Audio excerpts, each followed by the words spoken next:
rester ileuse des droits, dans laquelle les choix politiques ne seraient plus déterminés par le fond.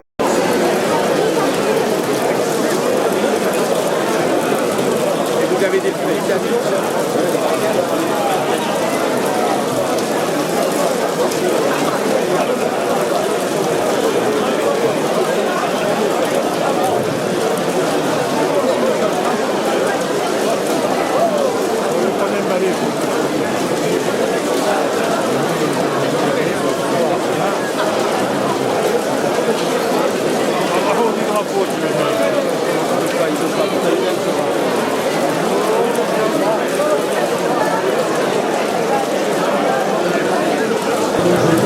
Là-dessus, je vais intervenir sur deux points essentiels.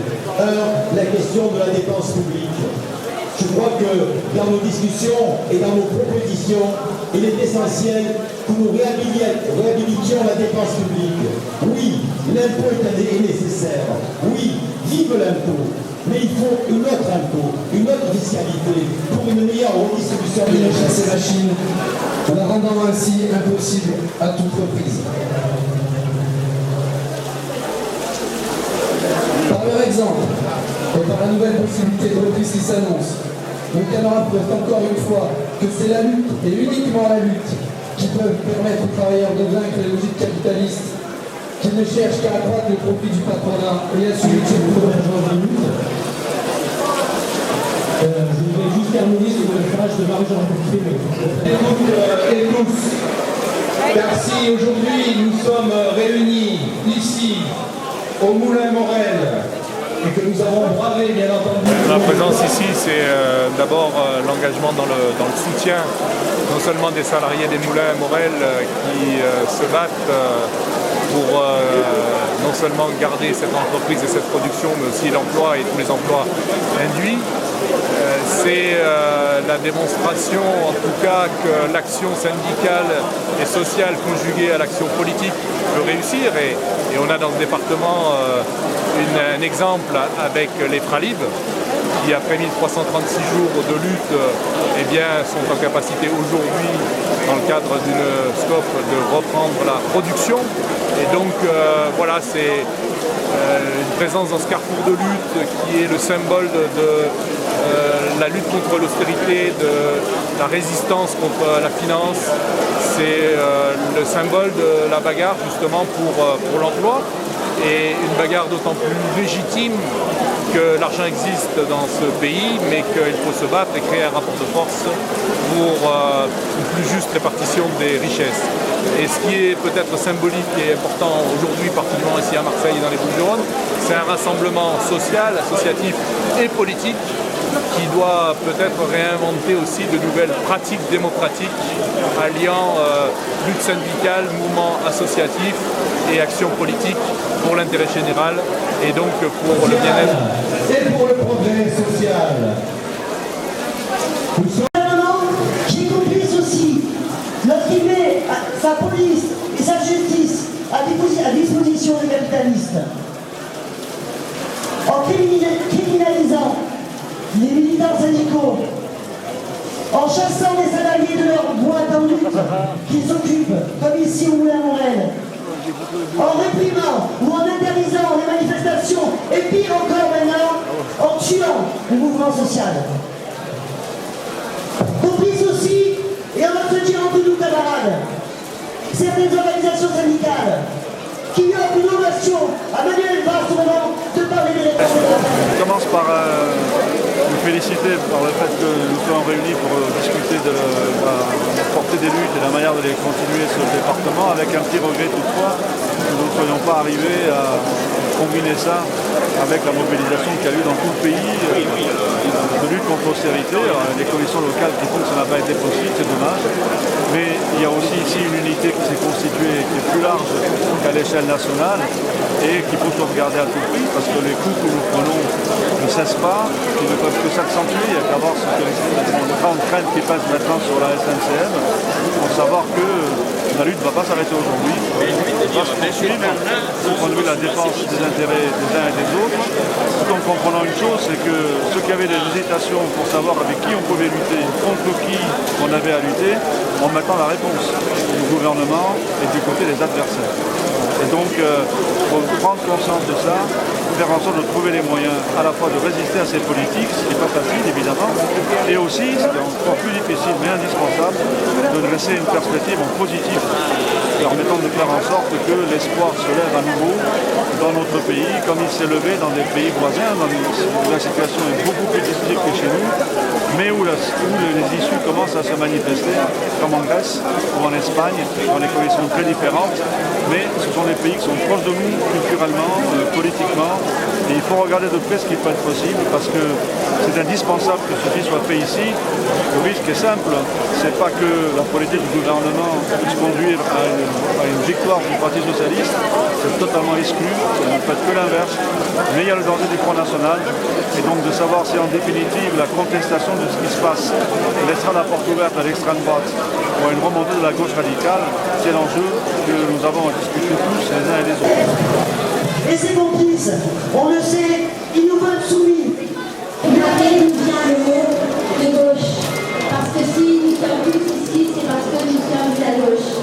Et le mot gauche est arrivé lorsqu'il a fallu savoir si oui ou non on allait donner à Louis XVI le droit de veto. Les uns et les autres, tout le monde levait le doigt en disant un peu, pas du tout, pourquoi, et ainsi de suite.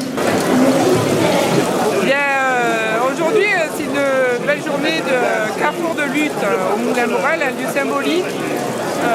Moi, je suis admirative devant la combativité des syndicalistes de ce département et je crois que c'est très important d'avoir cette mobilisation et cette combativité parce que notre département est attaqué de toutes parts sur les questions industrielles et cherche à mettre à mal toutes les entreprises qui font vivre ce département.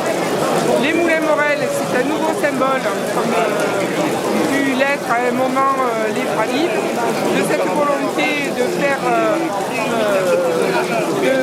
d'alimenter principalement les marchés financiers au détriment de l'activité économique dans le département du pays en général.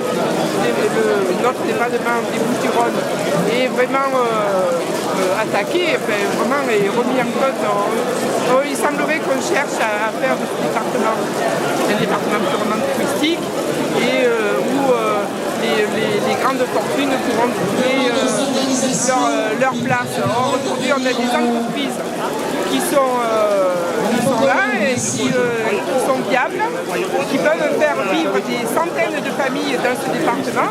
Ça me paraît très important que, y compris le Parti communiste, soit présent, parce qu'il y a des propositions qui sont sur la table. Et moi, j'attends que ce rapport de force, qui est une démonstration aujourd'hui, permette que ces propositions soient examinées avec sérieux et qu'elles aboutissent pour que les Moulins-Morel soient repris et fonctionnent. Votre situation, c'est un peu le symbole de ce que vivent beaucoup de salariés dans cette crise. Car pour des millions de salariés en Europe, vous êtes victimes de la cupidité. Elle est importante puisqu'à l'origine, le 18 janvier 2013, on se rappelle, 2014, on se rappelle qu'il a fallu qu'on se pose des questions au regard du contexte unitaire de comment faire pour continuer d'élever le mouvement social avec la situation catastrophique qu'on avait dans notre pays, avec la situation de politique d'austérité.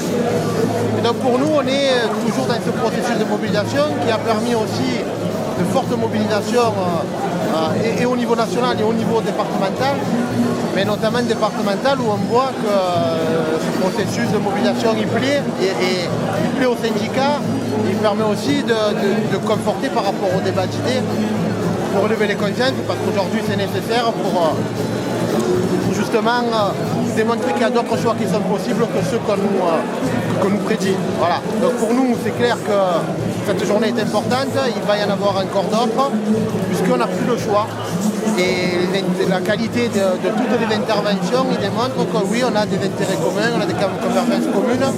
Et donc qu'on a besoin, à un moment donné, tous ceux qui luttent contre ces politiques d'austérité, qui se rassemblent et qui se mobilisent ensemble, au-delà de tout clivage syndicaux, politiques et autres. Et oui, on a à lancer aujourd'hui un grand mouvement pour justement arrêter cette politique ultralibérale. D'autant plus que sur le département, on remporte des succès. Ben, disons qu'il faut le mettre en lien avec toutes les luttes, y compris gagnantes, où là c'est clair, la centrale de Gardanne, c'est pas dit qu'on avait le projet biomasse. Quand on prend Fralib, c'est l'exemple type, où contre une multinationale Unilever, les salariés ont su lever la tête, ont su se rapproprier l'outil de production. Donc on voit bien qu'il y a d'autres solutions et si on lutte, ben oui, on peut gagner.